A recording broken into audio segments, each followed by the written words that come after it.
என்ன அர்த்தம்? சிறப்பு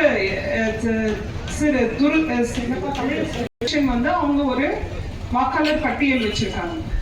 அந்த பட்டியல்ல இருக்கக்கூடிய ஆட்களை திரும்ப கம்ப்ளீட்டா 100% ஒரு வெரிஃபிகேஷன் எடுக்கிறாங்க. இதுதான் அதோடைய முக்கியம். ஸோ இந்த பணியை வந்து அவங்க ஒரு குறிப்பிட்ட காலத்துல எடுக்கணும். இப்ப 2002க்கு அப்புறம் 2025ல நம்மளுக்கு எடுத்துக்கோம். இதுல எல்லாரும் 2 விஷயத்த வாக்காளர் பட்டியல்ல நம்ம பண்ணியிருக்கோம், அது ப்ரூஃப் பண்ணியிருக்கோம். எந்த விதத்துல நம்ம ப்ரூஃப் பண்ணியிருக்கோம்? அவருடைய அப்பா அம்மா பேரோ இல்ல தாத்தா பாட்டி பேரோ, ஏதாவது அதை என்ன சொல்றது, அம்மா அப்பா வழி இல்ல அம்மா அப்பாவுடைய அம்மா அப்பா இல்ல அப்பா அம்மாவுடைய அம்மா அப்பா, இந்த உறவுல வந்து கொண்டு போய் லிங்க் பண்ணியிருக்கோம். அதுதான் அவங்க சொல்லுது. 2002ல யாரோ ஒருத்தவங்களுடைய பேரோட லிங்க் பண்ணினோம். அதுக்குதான் பேரு மேப்பிங்னு சொல்லி. ஸோ அந்த மாதிரி மேப்பிங் பண்ணி தான் இப்போ இவங்கள மாதிரி 40 வயசுக்கு கீழே இருக்கவங்க, 20-30 வயசுல இருக்கவங்க கொண்டு போய் நாம இந்திய குடிமக்கள் அப்படிங்கிறத சேர்த்தோம். ஓகே, சேர்த்துருவாங்க. ரொம்ப தெரிஞ்சு ஒருத்தங்க இறந்து போயிட்டாங்க அப்படின்னா அவங்களோட பேரை நீக்கிறதுக்கு பரிந்துரைக்கிறோம். இவ்வளவுதான் பண்ணுவாங்க, வேற எந்த வேலையுமே அவங்க வந்து பண்ண மாட்டாங்க. ஸோ அப்படி இருக்கும்போதுதான் நமக்கு வாக்காளர் வந்து அப்படியே இன்க்ரீஸ் ஆயிட்டே போயிட்டு இருக்காங்க. பட் இது வந்து பொறுத்த வரைக்கும் பியூரிஃபிகேஷன் சொல்லுவாங்க, சுத்தமா கிளீன் பண்றது, ஒரு சிஸ்டத்தை கிளீன் பண்றது. அப்ப இந்த கிளீன் பண்ணும்போது இவங்களுக்கு வந்து ஒரு முக்கியமான ஒரு பணி. நான் உங்களுக்கு இந்த மூலமா உங்ககிட்ட பேசுகிறேன், இந்த தகவலை கண்டிப்பா நம்ம வந்து எல்லாருக்கும் சொல்லணும். ஓகே, சோ ஆரோக்கியபுரம் முதல் நீரோடி வரைக்கும் நான் பேசுறதா நினைச்சுதான் நான் உங்ககிட்ட பேசிட்டு இருக்கேன். ஸோ இப்போ பண்ணும்போது இவங்களுக்கு ஒரு முக்கியமான ஒரு இன்ஸ்ட்ரக்ஷன்ஸ் இந்த தடவை வந்தது. என்ன அப்படின்னா, அந்த பிஎல்ஓ அவங்க சொன்னாங்க, அவங்களுக்கு அதிகபட்சமா 1000 வாக்காளர்கள் இருக்கலாம். அப்படின்னா ஒரு குடும்பத்துல 2 ஓட்டு எடுத்துக்கலாம், இல்ல 3 ஓட்டு நம்ம மெஷர் பண்ணிக்கலாம். அப்படின்னா முக்கியமா எத்தனை குடும்பங்கள் இருக்கா? ஒரு 300ல இருந்து 350 குடும்பங்கள் தான் ஒரு பிஎல்ஓக்கு இருக்காங்க. அந்த 350 குடும்பங்களுக்குள்ள இருக்கவங்களுடைய பேரை இவங்க சேர்க்கணும். அந்த குடும்பங்கள் இல்ல அந்த வீடுகள்ல வந்து இன்னைக்கு ஒரு குறிப்பிட்ட நபர் வசிக்கல அப்படின்னா, இவரே என்கிட்ட வசிக்கல, ஓகே, என் ஊர்ல வீடு இருக்கு, ஆனா அந்த வீடு பூட்டி இருக்கலாம், இல்ல அவங்க வாடகைக்கு இருந்திருக்கலாம், இல்ல ஏதோ ஒரு காரணத்துக்காக அங்கிருந்து ஒரு டவுன்ஷிப்க்கு மூவ் பண்ணிருக்கலாம். இது வரைக்கும் அவங்க கிராமத்துல ஓட்டு வச்சிட்டு இருந்தாங்க. பட் இந்த தடவை அவங்க போய் பார்க்கும்போது அவங்க கடந்த 3 மாசமா ஆளு அங்க இல்ல அப்படின்னா, நிரந்தரமா அவங்க குடிபெயர்ந்துட்டாங்க அப்படின்னு சொல்லி இவங்க அந்த ஏஎஸ்டின்னு ஒரு லிஸ்ட ப்ரிப்பேர் பண்ணி அதுல இருந்து அவங்க பேரை நீக்கிட்டாங்க. இதுதான் நம்மளுக்கு கிரிட்டிக்கல்.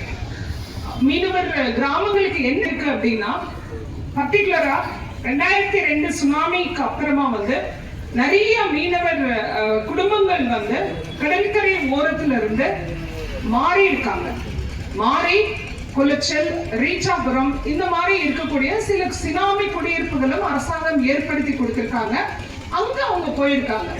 இது வரைக்கும் அவங்களுடைய ஓட்டுகளை பாத்தீங்கன்னா அவங்க பழைய கிராமம் எங்க இருந்ததோ அங்க வச்சுட்டு இருந்திருக்காங்க.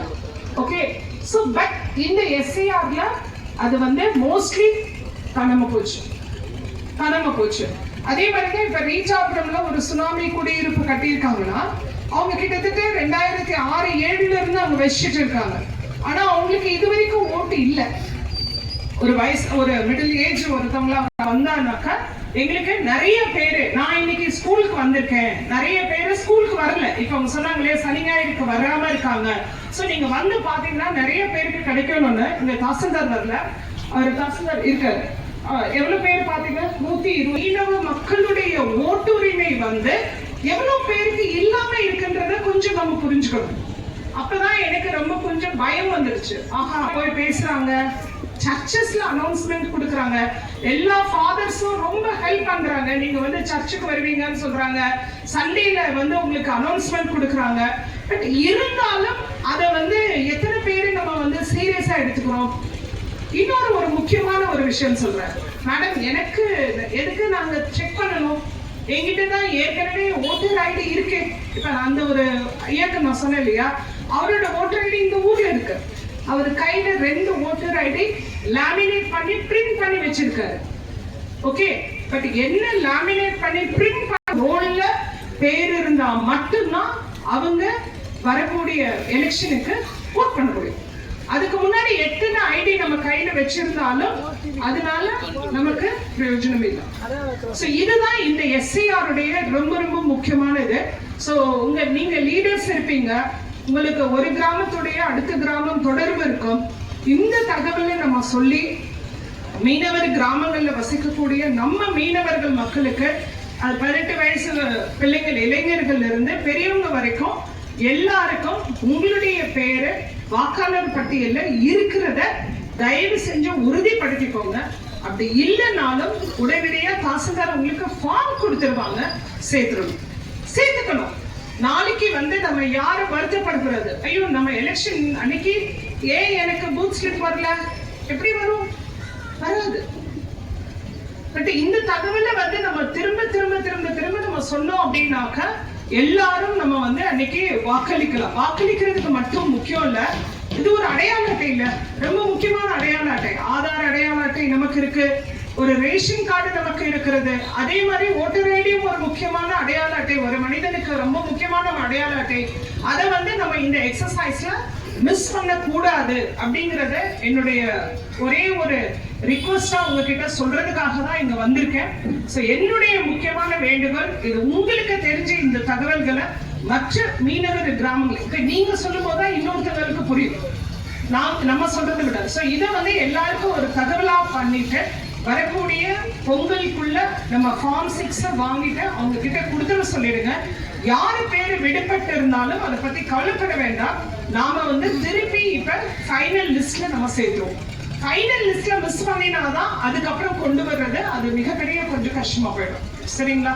So through churches and everything நம்ம இதை கொஞ்சம் எல்லாருக்கும் தகவல் சொல்லணும் அப்படிங்கிறது தான். இதுல ரொம்ப முக்கியமான விஷயம் என்ன, கொளிச்சல் சட்டமன்ற தொகுதியில தான் இந்த ஏஸ்ட் லிஸ்ட் அதிகமா இருக்கு. நம்ம 6 சட்டமன்ற தொகுதியில இருக்கும்போது கொளிச்சல்ல ரொம்ப அதிகமா இருந்ததுக்கு காரணமே இந்த மாதிரி அதுவும் டவுன் பஞ்சாயத்துல இருக்கவங்க முட்டத்துல இது வரைக்கும் இருந்திருப்பாங்க, கடியப்பட்டினத்துக்கு மாறி இருக்கலாம், இல்ல அங்கிருந்து கொளிச்சலுக்கு வந்துடலாம், கொளிச்சல்ல இருந்து ரீச்சாபுரம் போயிருக்கலாம், இல்ல மண்டைக்காடு போயிருக்கலாம். இந்த மாதிரி ஊருக்குள்ள கூட நீங்க மாறிக்கிட்டே இருக்கும் போது ஏதோ ஒரு ஊர்ல ஏதோ ஒரு இடத்துல இது வரைக்கும் இருந்த வாக்காளர் லிஸ்ட் பேர் மிஸ் ஆகுறதுக்கான வாய்ப்புகள் நிறைய. மிஸ் கிடையாது, நீங்க அவங்க குடியிருக்காததுனால அதை ஏஸ்ட் லிஸ்ட்ல போட்டு எடுத்திருக்கக்கூடிய வாய்ப்புகள் மிக அதிகமா இருக்கிறதுனால எல்லாரும் அதுதான் மேடம் கேட்கிறாங்க. ஒவ்வொருவரும் ஒவ்வொரு குடும்பத்துல இருக்க உறுப்பினருக்கும் 18 வயசுக்கு மேலானவங்களுக்கு வாக்காளர் பட்டியல்ல பேர் இருக்கா அப்படிங்கறத நீங்க செக் பண்ணுங்க. ஓகே, ஐ ஹோப் நீங்க பண்ணுவீங்க. புரியுதா? சோ இது நான் உங்க மூலமா 42 மீனவர் கிராமங்களுக்கும் இந்த தகவலை நான் சொல்றேன். Okay, thank you.